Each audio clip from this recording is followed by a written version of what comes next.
Hello again, YouTube. Welcome to the third installment of my How to Get Started Painting series. If you recall, last time I spoke to you, I recommended that you spend about $10 on a pack of brushes and some brush soap from Hobby Lobby or Michael's or just a chain hobby supply store. Since then, I've found some recipes online for brush soap, which usually consist of a little bit of dish soap and hair conditioner. A few of them have some other stuff in there. You're free to look that up, but just know that if you want to keep your brushes in good shape, there are a lot of free recipes online that you can whip up and just take care of your stuff without spending anything else. So, if you recall, I had spent about $6 on a pack of 9 decent quality brushes. So if you're keeping a running tab of how much I'm suggesting that you'll spend on this hobby, you're at about $6 right now. Today we're going to talk about primer, which can be pretty expensive.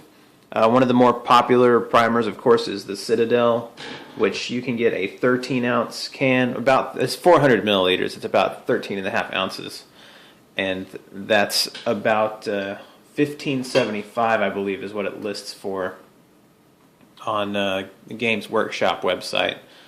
$15.75 for 13.5 ounces. That's not the only brand out there. You can probably go a little cheaper, although honestly, the last few times I bought primer, I ended up getting these 3-ounce cans at the chain hobby supply store that I like, and this is actually $6.20, which is too much. It's 3 ounces. Why would I spend that much when I could get 4 times that amount for double the price? Not even double the price. Well, yeah, about that. Anyway, don't make me do math.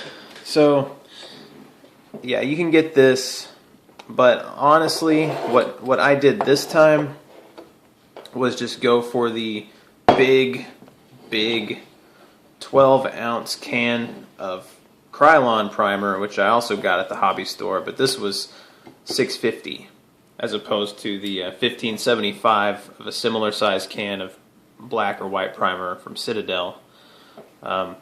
So right now you're looking at brushes, primer, about what, 13 bucks? 7, 8, 9, 10, 11, 12. Yeah, about 13 bucks. Now a little bit about primer and why you should use it. When I first started painting models, I was not priming. I was just putting the paint straight on, and I didn't understand why my paint flaked off so easily. I didn't get good coverage. It came out splotchy and gross. That's because, for one thing, acrylic paints have a hard time bonding to plastic or resin or metal models. So the primer kind of acts as a catalyst. The primer sticks very well to the surface, and then the paint sticks to the primer, and you're in good shape. But besides that, acrylic paints are translucent.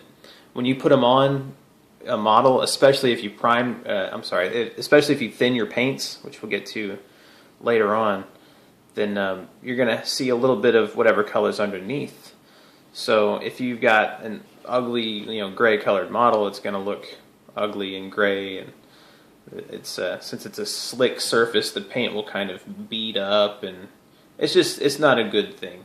So the primer gives the paint something to stick to, and if you use a white primer, like a lot of good painters like to use white primer, because you can see the white shines through underneath, and it gives the paint job a nice bright look.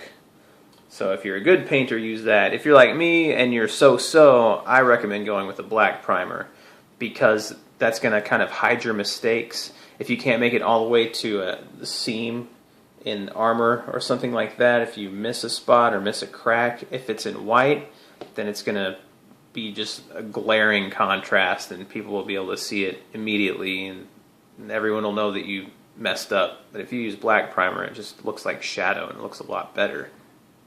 Now, when you prime your miniatures, be sure to hold the can about arm's length from your models. Don't do this. Don't don't get right on them because the paint will bead up, it will run, it will have high spots, it will also fill the cracks in your model and hide the detail. It will look terrible. It'll look bad. So be sure to hold the model far enough from the can that you get a fine mist, not a spray. If you have that fine mist, then it's just going to go over top of the details, and all the little holes and stuff in your privateer press models will be safe and easily distinguished even after you've painted them many layers. And that idea of not filling the cracks in your model is something that is going to come up again and again as we paint. That's one of the main reasons for thinning your paints. Anything else? Be sure to rotate the model when you're priming it so you get under it and inside and behind all the little crooks and nannies, all the crevices, and make sure you've got good coverage because you're going to be painting the armpits too. Don't forget that. You're going to paint every part of the model, even the parts that are difficult to see. So that's about it. Catch me in the next installment, and we're going to talk about paint for a while. Thanks for watching. I hope this was helpful. See you next time.